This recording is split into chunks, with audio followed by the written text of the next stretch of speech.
And we're back once again, ladies and gentlemen, only on It's Last Call. Last Call with the alcohol, only on the Last Call YouTube channel. Now, joining me here in on location, he's going to be back in the octagon on December 11th. It's going to be Poirier versus Oliveira for the title.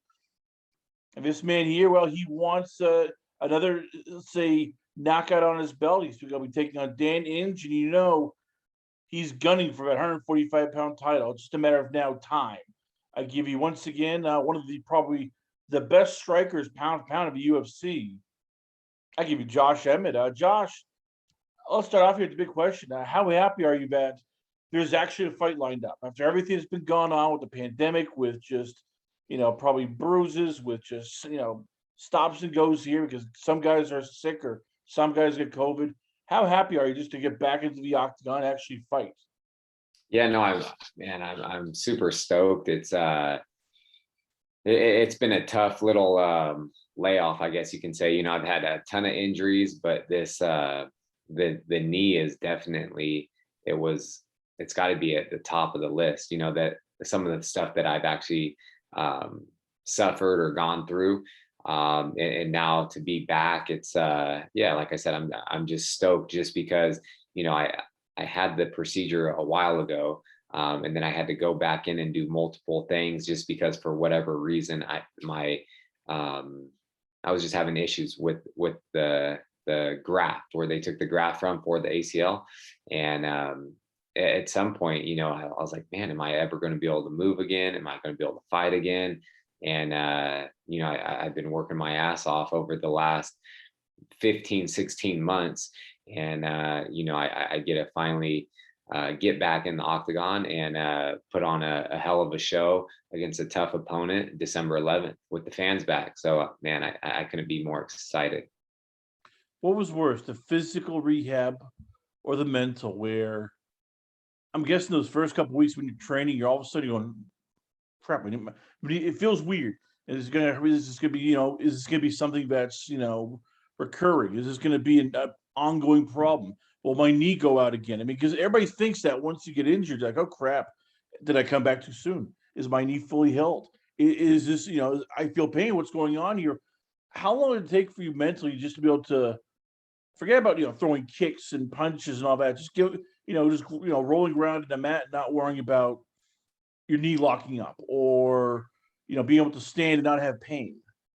Yeah, quite a while, just because it wasn't really a mental thing for me. I've gone through so many injuries, and that's something that I can deal with, and I feel like I'm mentally strong, and like I always say, it's one of my strongest attributes is my mentality. So it's not really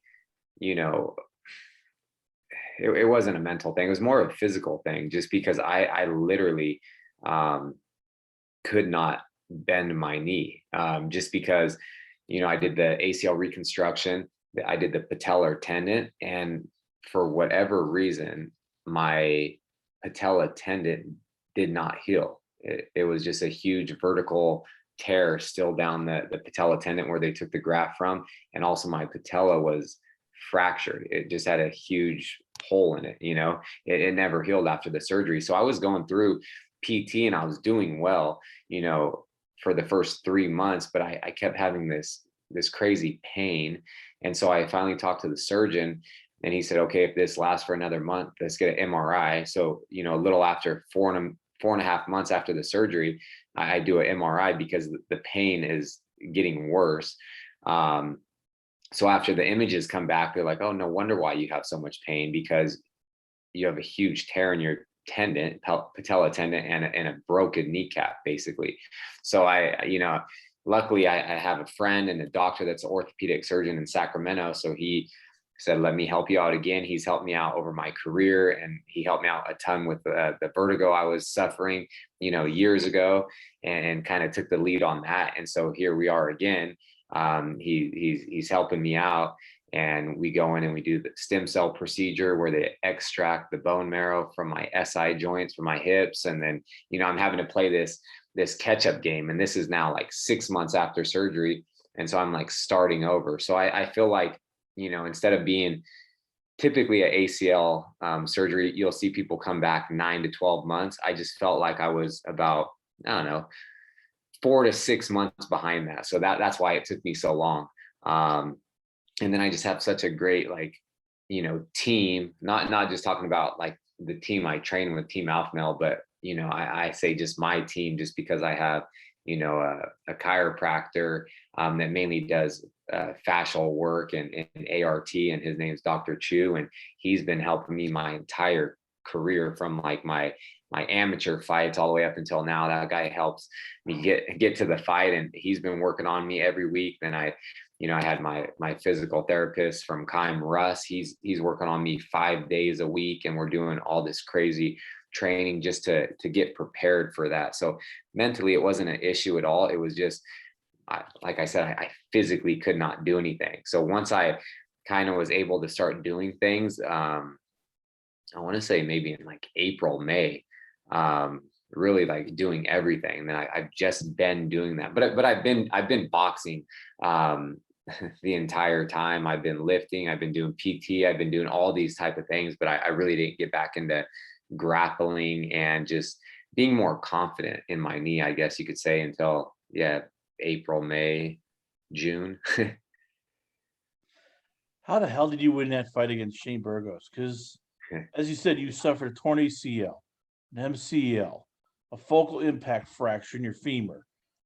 The pain alone must have been just unbearable in that third round. I mean, how much do you look at that fight and go, okay, I'm even impressed, because that's just will. That's we talk about, a lot of people say, he has heavy hands, or he does this. This is a fight where I looked at after since then, it's like he's got balls, because most fighters probably, you after the second round go, I can't do this. I need to take, I'm in pain. It's hurting just to put pressure on my leg. Yep. How did you do that? How did you just go forward and just keep throwing punches, keep throwing kicks, and just keep putting pressure on a leg that I'm guessing must have been just throbbing in pain?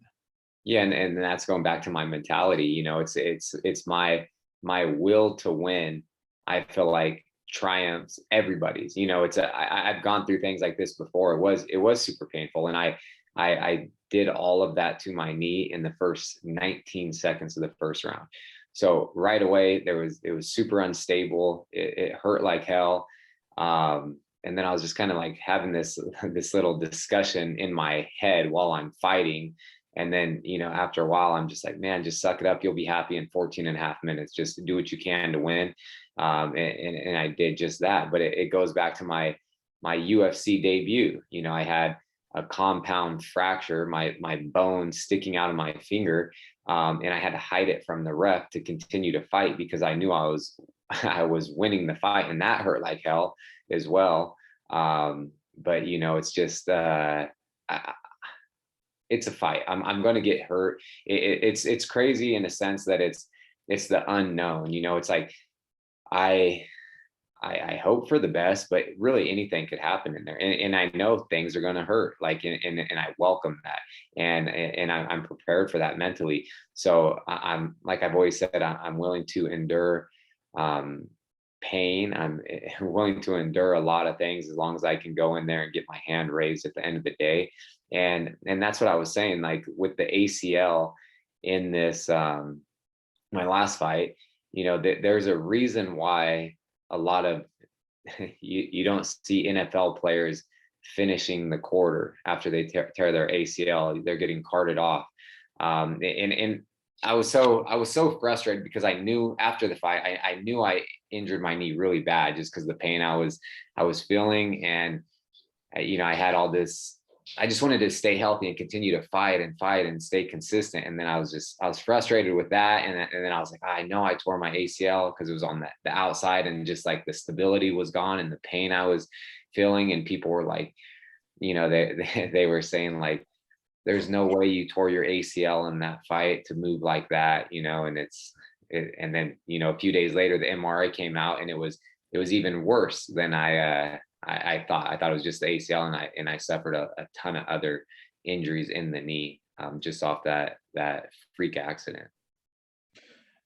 How much tougher was this rehab considering you're doing all this as COVID's going on. So a lot of hospitals are no longer doing outpatient rehab, or no longer even doing inpatient rehab. It's all hands on deck. We got to fix COVID.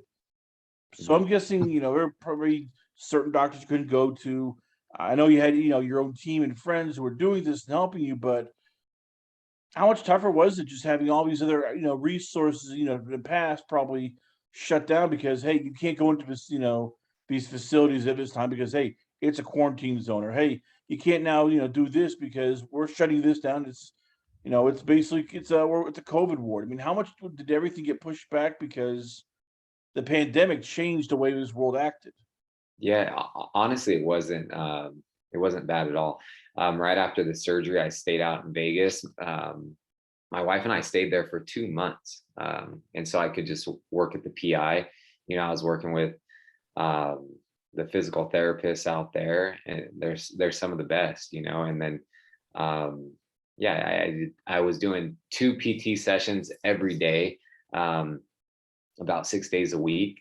And then I was working with the strength coaches as well out there. So it was going well. And then I came back home and I was doing PT, and yeah, I was just sticking to a plan. I was doing it 5 days a week.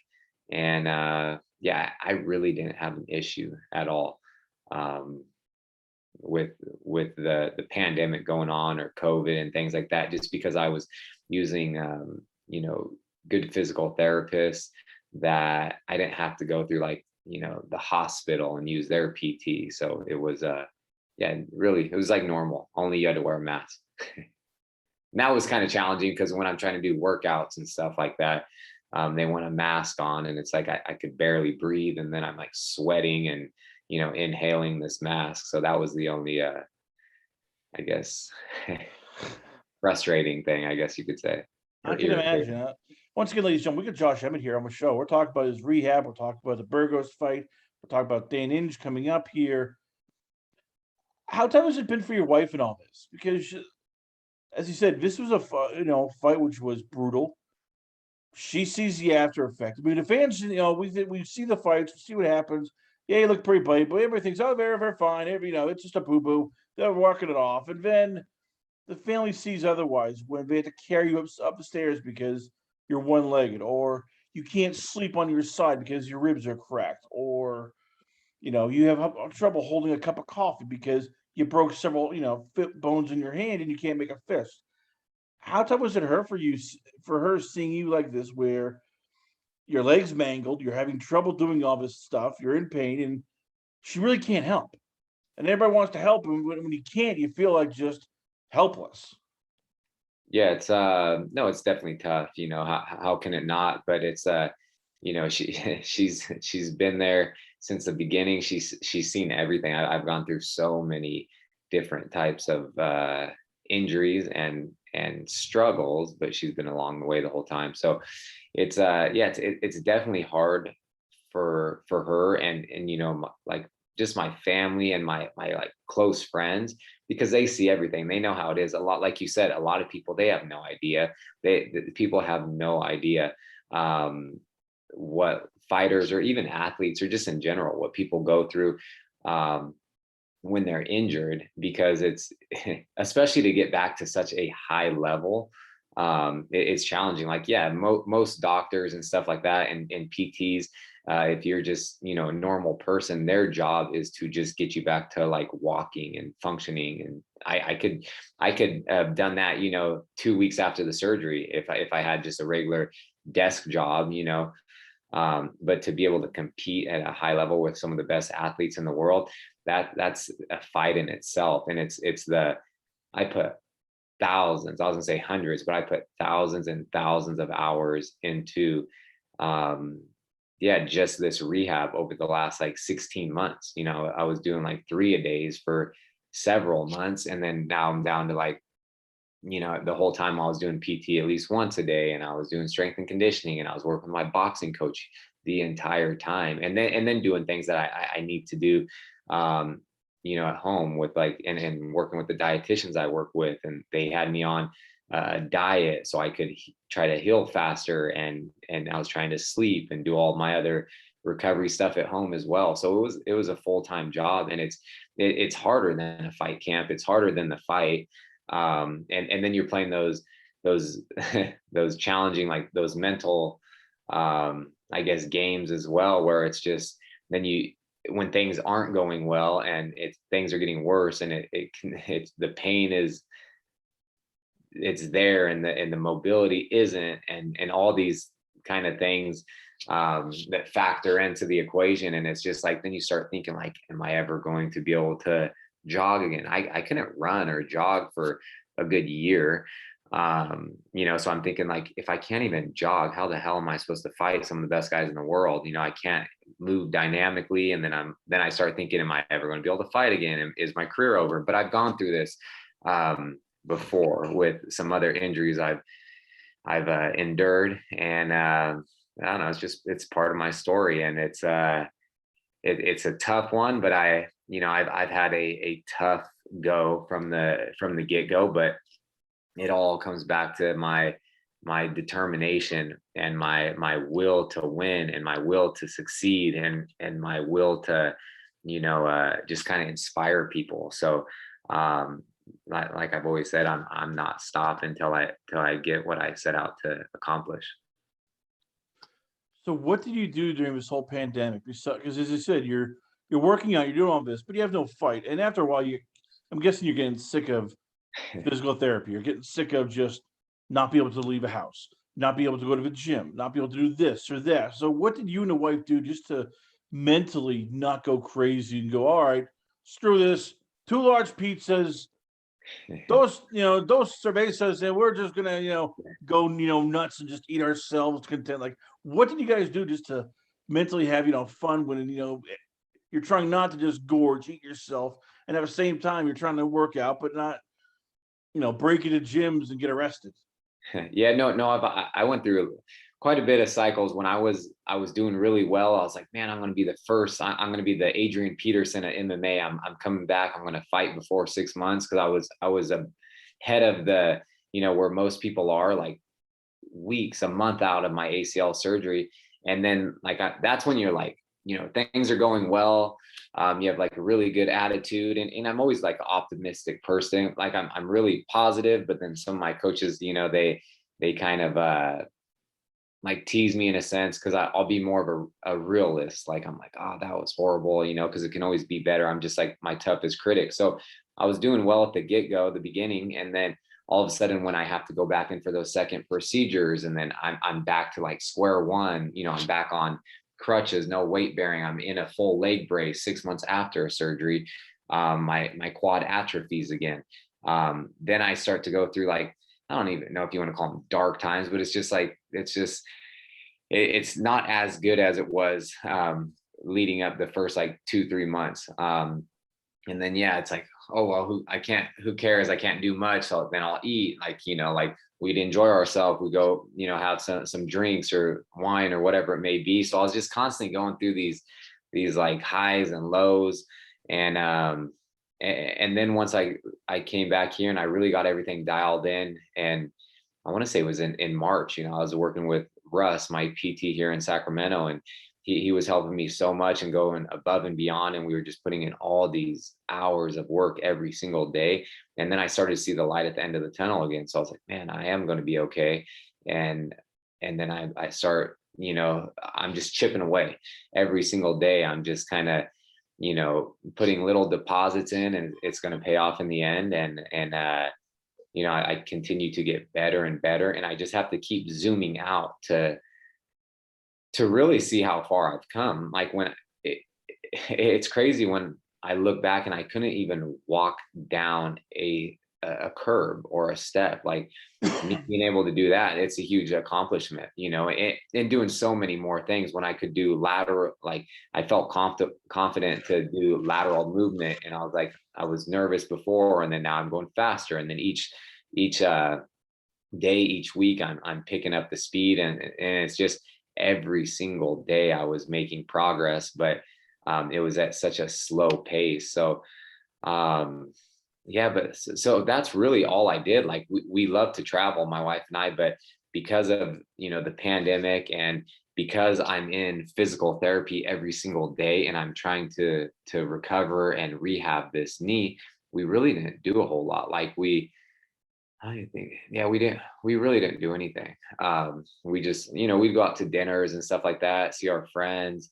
But the good thing about this is, um, man, when the pandemic first started back in like 2020, I was like messing around a lot just with like the stock market back in like March of 2020, and really deep into that. But this time I got more into like my hobby, I guess you could say now, is I I really don't have a hobby like a lot of people that they love to get up and they'll go play golf at 5 a.m. every Saturday, or they'll go do whatever. Like, I'll go do things, but nothing excites me like that to get up at 5 a.m. and go hiking or golfing or whatever it may be. But over the course of my rehab, in between time, I started, just like looking more into NFTs and crypto. And I've been like, going down the rabbit hole in those different spaces since like April, so I've like put in hundreds and hundreds of hours into these things in between things. So I kind of found a new hobby, and that kind of kept me a little distracted from just just constantly thinking about, is this knee ever going to get better? Why do this? As you said, you can make money other ways. You've been dabbling in the stock market. You're an intelligent guy. You probably could, do even more things here because you were well spoken. We've always enjoyed having you on the show. You could probably do TV. You suffered so many damn injuries. I'm guessing you sacrificed so goddamn much, whether it's time with friends, time with family, um, being able to just miss out on stuff because hey, you're physically just beaten up and broken down because of these injuries and this thing here. And in all your fights, you take punishment. So what is it about this sport that you still look and go, I can't leave it. It's just this is in my blood. I need to do this. I can't imagine a day not doing MMA, whether it's training, whether it's fighting, whether it's just working on new stuff or learning new techniques. What is it about the sport that it's almost like your mistress? You can't get rid of it. She's just there, and you're just going back time and time again. Yeah, it's man, it is tough. And it's like a joke that I have. It's a joke, but it's not. It's I also say, I've dedicated my entire life to this. I've worked so hard to, be where I'm at, and it's still, it doesn't mean anything to me yet, because there's only one there's only one thing, getting a world championship title. That's like, then I'll be happy. Up until this point, otherwise I'm not happy. And I feel like I'm in so deep. You know what I mean? Like I'm in so deep. There's only a few people in the world in front of me, and it all falls back to that will that I have, and the determination. It's like when I want something, like I really I really don't stop until I want it. And if it, like, my wife knows how I am, it's like if there's some type of project around the house, or I want this new thing, and it's like I'll be researching, it's like I want it now. Like I don't want to wait. It's like I'm so determined just to get it or fix it or do whatever it is. And it's kind of like this. It's I guess the fight game is that way too. I don't know. And who knows? I want that title. That's like the only thing. When I started MMA, I only wanted to fight in the UFC, and I've said that so many times. I'm like, it was UFC or nothing for me. Like I didn't want to fight in any other promotion. It was the biggest, best platform out there, and I achieved that goal. And then once I get there, I'm like, I want to be a world champion. And so, I was never a national champion in wrestling. I was never, I never won state in wrestling. I was always at those tournaments, and I was, I was placing high up there, but I was never the best in my weight class, in the state, in the country. And so that's why I'm all in on this. I'm all in on fighting. I have 6 people in the world and ranked in front of me.